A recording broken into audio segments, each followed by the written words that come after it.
Hello, everyone. Welcome back to WOW after our very short Thanksgiving break. I can't believe it's been 2 weeks since y'all have been in this room. I'm very happy to see you. I'm Mac. I'm one of the high school pastors here, and it feels good in here, right? Did y'all notice we did a little bit of decorating? Isn't it cute? Isn't it festive? Can't you just feel the holiday spirit in here?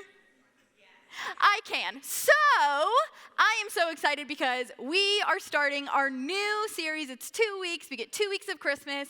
It is called Joy to the Weary World. How many of you have heard of a song called Joy to the World? Any of you? Any of you? Some of you. Okay, great. How many of you notice that that's obviously like a play on that song? Any of you? Any of you? Okay, so when we were talking about this, I just feel like this is some important backstory. Obviously, y'all know our theme for the semester and the whole year has been Claim Joy. So as we were sitting around, Desi and Chelsea and I and the rest of the team, and talking about what we wanted to do for Christmas, we knew we wanted it to be in line with Claim Joy. At the same time, it felt a little bit dishonest to just say, Claim Joy again. Because we recognize that all of you are in different spots. For some of you, the holiday season just might not be that joyful. For some of you, your world does not feel that joyful. Because the truth is, we don't all have the same experience with holidays. Does that feel hard for some of you to believe? Okay, I'm going to give you an example. Now, if you didn't know, I came here from Alabama. I have to put that in every sermon. It's moving forward. Anyway, so I haven't been here for Christmas yet, but I have heard really great things about the Highland Park Christmas lights. How many of you know what I'm talking about when I'm talking about that? I hear that they're a big deal. Is this true? Have I been lied to? It's a big deal? Confirm, deny? Confirm. Okay, so it's a big deal, and so I know that if this is a big deal and there's Highland Park houses with lots of houses, some of them with lots of lights, some of those have to be your houses. So I want to do a show of hands. How many of you have families that go all out with the Christmas lights? Like you're decorated inside and out, you've got lights outside, you've got wreaths outside, you've got garlands outside. I did hear that Jake Whiteman once projected like an entire movie on the front of his house with a light show. Do you know what I'm talking about? Yeah, so a lot of you know what I'm talking about, but many of you didn't raise your hands. And I'm not saying that to shame you or make you feel bad that your house doesn't have lights. I'm just saying not everybody has the same experience with holidays. So we're going to do a little check-in and figure out how we're feeling about the holidays. To help us, I've come up with a scale. I can see how that's not that helpful. Hang on. You can, the next. That's so much better. Okay, so on the bottom, I'll walk you through my scale. That's Scrooge, obviously a very grumpy old man, hates Christmas, big scowl. I don't actually know, I never saw the movie. And then one small step up is Desi. And y'all, if you didn't know this, Desi is a hater. He's gonna say it's not true. It's true. It's true. He would not let us talk about Christmas until after Thanksgiving, which is just like way too late. I don't believe you. And then one more step up from Desi, we have the Grinch. The Grinch did not hate Christmas technically, but he did hate people celebrating Christmas. And then we have Mariah Carey because I wasn't really sure where she fit. Like, I know she's got that song. I don't know how much she actually likes Christmas, but I do know she's in her bag, and so, like, she has to like it at least a little bit. Then we have our guy, Buddy the Elf, huge fan of Christmas, complicated family situation for him, but huge fan of Christmas. And then last on our scale is Chelsea Petticord. And y'all, I need you to know, she started playing Christmas music as we were cleaning up Hollow Wow. That's Chelsea. Okay, good. So personally for me, I'm between Buddy and Chelsea, because I do kind of resonate with Buddy's whack family situation, but at the same time, I've been playing Justin Bieber's Drummer Boy on repeat for the last month and a half. That is the best Christmas song. And if you disagree, come find me after, and I will tell you why you're wrong. So this is the scale that we have, and some of you might be feeling a little Buddy the Elf, Chelsea Petticord energy. You know, you love giving gifts to people. Your family has matching pajamas. You have a lot of family traditions that make you feel safe and happy and close to your family. And you wish it could be Christmas all year long. Some of you are a little bit more Grinchy. You are actually just like a hater of people who are happy at the holidays. You make fun of the matching pajamas. You call it lame when people want to hang out with their families instead of you. You are a holiday Grinch. I'm sorry, it's just true. And then some of you are like Scrooge. And I don't mean that you're just like really greedy and you like kind of suck as a person. I mean that like things are hard. It's hard to be happy right now. Maybe you're grieving. Maybe this is your first holiday without a loved one, and that sucks. Maybe you're stressed because college apps are due in January and you haven't started, and so now you just have like a month, and that's really stressful. Maybe you're stressed because your family has a certain way that they expect Christmas to go, and so you have to behave in a certain way to make that happy. So maybe you just are a Scrooge. Maybe Christmas is losing its magic as you get older. Maybe I didn't even touch on anything that you're feeling about the holiday season, and you're not anywhere on my scale, and that's fine too. I'm just saying whether you are a Desi or a Chelsea or wherever you're at, there is joy for you this holiday season. And guys, I don't know if you know this about Christmas, but it's like kind of a thing in the church. It's like a pretty big thing in the church, actually. I don't know if you've seen how many Christmas trees we have in Tolleson alone, but it's a lot, like a lot of trees. And we talk about the Christmas story a lot, and oftentimes we focus, baby in the manger, no room at the inn. And sometimes we talk about Mary. And tonight we are talking about Mary because really, there's no way to talk about the Christmas story without talking about Mary. Without Mary, there's really not a Christmas story. So I'm going to story tell a little bit to get us up to speed with where we're picking up in Luke chapter 1. So just kind of try to hang in there with me. Got it? Y'all with me? Okay. So at this point in Luke chapter 1, Mary is young. And sometimes we think she's a grown woman. She's not. She's 13, maybe 14 at this point in the story. How many of you know a 13 or 14-year-old? How many of you are like in this room still 14? Any of you? Oh, a lot of you actually. That's surprising. Okay, so you're resonating. This is about your age group. Mary's in like 7th, 8th grade, sometimes a freshman, I guess. So if you're in that age range, congratulations, you're the same age as Mary. For the seniors in this room, you may be looking back and like, wow, 8th grade was so long ago. Like, that's just so young. And it is so young. All right, ladies, how you feeling? 8th grade, pregnant. One day you're going to crave raves, the next you're knocked up. Gentlemen, your middle school girlfriend's pregnant. You've not even held hands yet, and she's pregnant. How we doing? Feel good? Okay, so Mary in our story, 13, 14 years old, this angel appears to her. I mean, honestly, like, talk about hard to claim joy, right? This is a difficult time. So the angel appears to Mary and says, Mary, you're going to have a child. And not is this like any child, like this child is going to be the Son of God and is going to save humanity. And Mary's like, what? And Gabriel continues. He says, all of the things like conceived by the Holy Spirit, blah, blah, blah. And Mary is 13. And I don't know how she heard any of that second stuff about saving the world and things after the words, you're pregnant. I just feel like if I personally heard that in that moment, I would black out completely, not hearing anything else. But Mary apparently is actually like very calm throughout this whole ordeal. At least that's what Luke tells us, but then again, he's a man who wrote the gospel, so I'm not sure there's a ton of the feelings stuff, that we would get. So Mary she does ask the angel, she says, how is this possible? I have not had sex before. And the angel says, no, it is. It's possible. You are pregnant. It's God's baby. Carrying on. And then just to make sure she really gets it, Gabriel gives her a sign. And in Luke 1, verse 36, this is what Gabriel says to her. Look, even in her old age, your relative, probably a cousin, and she's like 60, Elizabeth has conceived a son. The woman who was labeled unable to conceive is now 6 months pregnant.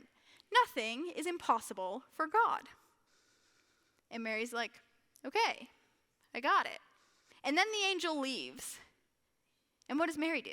Does she fling herself dramatically on the couch and cry? Does she go around and yell, why me, and break a bunch of things? Does she just stand there, wide-eyed and unable to move? We don't actually know. But I feel like all of those would be very, very fair reactions. Instead, though, the Bible tells us that Mary runs to her cousin Elizabeth. And do you know how sometimes when things go wrong, you're like, want to just tell one person? You just have that one person you want to go to? Maybe that's what was happening here, but more likely, I think, is that she heard her cousin's pregnant and she wants to see for herself.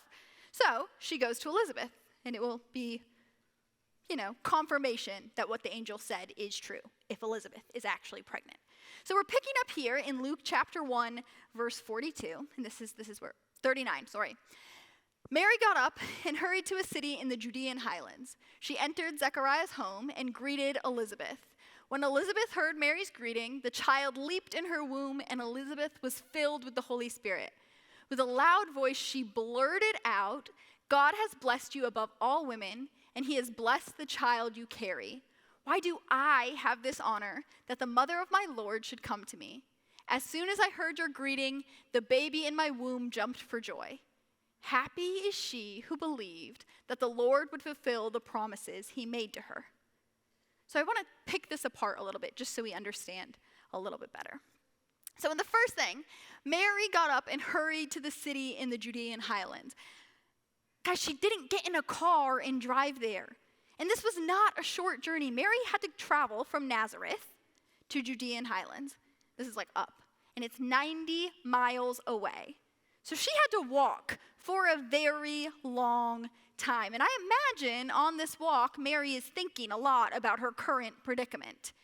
And if she's anything like me, when things don't go my way, Mary's probably spiraling a little bit. So maybe for the first time, she's thinking about the fact that a baby is expensive and she has no money. And Joseph isn't rich either. And speaking of Joseph, she is going to have to tell him soon, and what guy really wants to hear, I'm pregnant, and by the way, God's the father. He's not going to believe her. And if Joseph's not going to believe her, then who is going to believe her? Everyone's going to call her a liar. She's going to bring shame onto her family. People are going to talk about her behind her back. She can't really keep it a secret. She's going to have a belly. She's pregnant. She doesn't know how to take care of a child. She's practically still a child. And Mary ends up on Elizabeth's doorstep. And before Mary can really say anything other than a hello, Elizabeth speaks. Maybe at this point Mary's crying. Maybe she's scared. We don't know. But what we do know is that Elizabeth blurts out, she's excited, and she says, God has blessed you above all women, and he has blessed the child you carry. Why do I have this honor that the mother of my Lord should come to me? Elizabeth isn't disappointed. She doesn't call Mary a liar. She believes Mary and is excited for Mary. And check out how Mary responds. Mary said, with all my heart, I glorify the Lord. In the depths of who I am, I rejoice in God, my Savior. Because Elizabeth was excited, Mary gets to be excited. But Elizabeth saw the joy first. And guys, I know that you're probably not in this exact situation right now, because a lot of times we aren't in the exact situation in the Bible, but this applies. How people react to the news that you share affects how you feel about the news that you share. So let's say, you get into college and you get your acceptance letter. It's from UT. You're super excited. You start telling people, you're like, I got into UT. I'm really excited. I think I'm going to go there. And they respond, ew, you want to go to UT? That affects how you feel about UT and your choices. Or when you do something that's kind of bad and actually it's like pretty bad, and then you tell someone, maybe your parents, maybe your friends, and their reaction is way worse than you thought. So all of a sudden it's not like pretty bad, it's really bad. It feels really bad. Imagine if Elizabeth had reacted differently. Imagine if she looked at Mary and said, you think being 14 and pregnant is hard? Wait until you have the baby and you actually have to be a mom. Imagine if when Mary showed up at the door, Elizabeth called her a liar and slammed the door in her face. Or what if Elizabeth looked at Mary, who was spiraling, and said, you know what? You're right. You probably can't do this. That would change the whole story. But in reality, what Elizabeth said to Mary was, look, I know you're scared. I know this situation isn't what you planned for. I know this isn't what you wanted, and yeah, people probably are going to call you a liar. Things probably are going to be really hard. But something better is coming. And that's worth this. And guys, we can do this for each other. And I'm not saying to pretend like your situation is fine. I'm not saying that I want you to be happy if your family situation is complicated. I'm not saying I want you to feel great if you don't get to go on Christmas vacation and all of your friends are going cool places. I'm not saying I need you to pretend it's fine that you're spending Christmas alone or splitting time between two houses, or no, you probably won't get like anything on your Christmas list. I get why those things would feel hard for you. I get how the holidays can suck. These are really difficult things. And we can't ignore people's problems or try to silver line them out of them. In fact, when people try to silver line your problems, it kind of gets like a little annoying. False positivity is not helpful to anyone or anything. But what Elizabeth did for Mary wasn't fake. She really saw something better. She was redirecting Mary to the fact that something bigger, something better was coming. It was bigger than the things that Mary was going through. Elizabeth's response teaches us one thing, and I think what it teaches us is that we are called to help others see the joy in their lives. We sang this song earlier, O come, Emmanuel. And maybe you've heard that song before, maybe you've sung it before in church, maybe this was the first time and you're not really sure what it means, but Emmanuel means God with us. This is the promise that God gives Mary. And in verse 45, verse 45, this is what Elizabeth says to Mary. Elizabeth said, happy is she who believed that the Lord would fulfill the promises he made to her. And the promise that God made to Mary is that God would be with her. And even though that verse isn't written to us, it very certainly applies for us and for our lives. Mary's life is about to get really, really hard, and she needs something to hold on to. For some of you in this room, your life feels really, really hard, and you need something to hold on to. And so I want to talk about Emmanuel for just one more second. The definition of Emmanuel, like I said, is God with us. And sometimes God with us looks like having someone you can talk to who understands what you're going through. And maybe that's someone who's walked through what you are walking through, or maybe they're in the same spot you are right now, but whatever it is, they understand you. They get you. They call out the presence of God in your life. I think this holiday season, we are called to be people who reflect and see and can name the presence of God in each other's lives and in our own. I think that we are called to remind other people that God is with us. This is joy to the world. Claiming joy, if you remember way back when Chelsea talked about it, is not about the situation.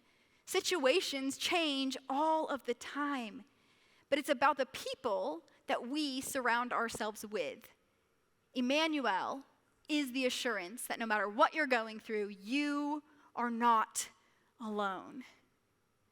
So this holiday season, this baby in a manger, the scared teenager who said yes to God's plan anyway, the season of Christmas, this is the promise that God is with us.